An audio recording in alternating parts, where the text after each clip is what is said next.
Hey guys, welcome to week two. Hopefully, I read some of you guys' comments on your summaries. I haven't received all the comments yet or summaries, but if you have questions on stuff that should have been more in depth, please reach out to me. You have my email address. We could go through it. So we could go to an appointment if that's something that you need. I'd recommend doing that. So I want to make sure that these sessions each week are in depth enough. Because once we get to the APIs, I think those will be challenging at first, just based off of experience and history from other students, or they'll be a walk in the park. So we'll see. So week one pretty much is wrapped up. You guys, from what I've seen, you guys did pretty well. So this week, module 2 is HTML and CSS. The video that you'll see for the lab, I had to use Atom before we started using Visual Studios, but the concept is pretty much the same. So I want you to keep following that same process.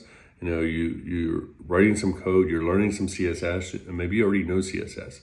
But follow that same format. Check your code into GitHub. Eventually we'll talk about branching and stuff like that. But right now, we don't want to get too far ahead of ourselves. But check your code in, get used to doing it through the command line. It is powerful, and you see how powerful it is once you check your code in. You got the GitHub, you got the Netlify, and you'll see, boom. Even though it's a free account, you only do so many pushes per. I think it's to a point where if you had multiple people pushing at the same time, you can only do 3 concurrent pushes at a time. That's if you have multiple people work on a project. Like go back to the senior project for this year, we had 15 students in the class. Maybe twice we had someone do it 3 times, like concurrent. Very rarely, everyone was doing it at the same time.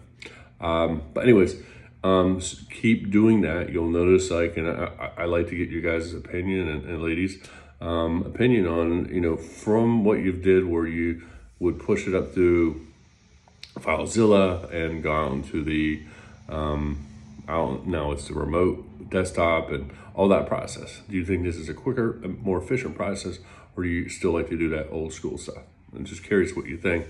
So yeah, this week, just a little HTML, a little CSS, kind of get into the blend of that.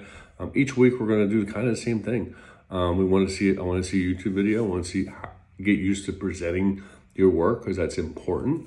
So this is week 2. And then next week we'll get into a little jQuery stuff. So we'll get closer to the API stuff, which, like I said, that to me, that's fun. It's awesome. It's very useful, because right now today in the industry, everybody's using APIs. They've really blown up from where they were at before. So just want to wish you guys a good week 2. Any questions, reach out to me. I'm here. Thanks, guys. Have a good week. Bye.